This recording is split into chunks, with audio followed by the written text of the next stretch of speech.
Guys, it's Sarah, and today's BookList Thursday. So this is a video series that I do with my friend Lindsay over at Lindsay's Little Library.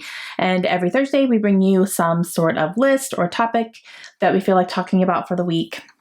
And this week we're going to talk about something that we've been having some conversations about recently, and that's kind of some of the pacing of some of the books that we've been reading.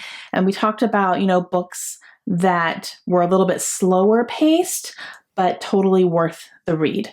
So I've come up with 5 books that started off a little bit slow, almost to the point where you're wondering if you're going to keep going, but then the action hits and then it's all completely worth the wait. So these are slow burns, but totally worth it. The first one I want to talk about is The Girl with the Dragon Tattoo, and this is by Stieg Larsson.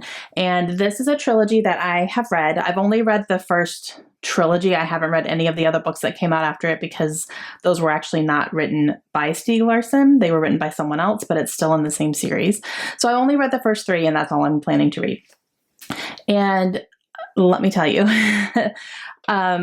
the books are amazing. The story is incredible. Once the action hits, it is so fast-paced and just, I couldn't put them down, but it took me a good solid almost quarter of almost all 3 books that were just really info dumpy and just kind of going, why is this all important? What's happening? I don't even really understand anything yet. And then things click, and then you're just like on this roller coaster, and it's fantastic. So the first quarter of the books, especially the first book, I have heard a lot of people even considered, not finishing it or putting it down because they just didn't really care. But I highly encourage you, if you do end up picking up this book and you haven't yet, get through the first 25%. It's totally, totally worth the wait. Another book that is actually one of my favorites, but it did take me some time to actually get into, and that is Nevernight by Jay Kristoff.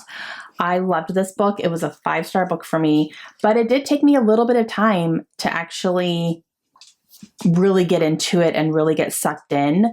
A lot of it is because there are tons of footnotes in this book, which at first I didn't love, but I ended up really loving it because sometimes it was really good background information without having to read a whole chapter on that information. You could just get a little footnote and then you're good. Sometimes they were just funny, and I loved the funny ones. And so that it took me a little bit to get used to the footnote feature of this book. And it just took me a little bit of time to really be invested in the story. But once I was, game over. And this is like one of my favorites now. So yeah, and I've heard a few people who have read this recently who said the same thing. So like, oh, should I stick with it? And I'm like, yes, please stick with it. Just, I promise you, you're going to hit that point where you're not going to want to put it down. And so hopefully I've encouraged people to keep going with it, but definitely worth the wait. Now, this next one is actually a little bit more of a slow burn throughout the entire book. It's not a fast-paced book by any means. It's beautifully written, and it's very atmospheric. So you get so much detail in the atmosphere and things that are happening. Riley's right here, so sorry.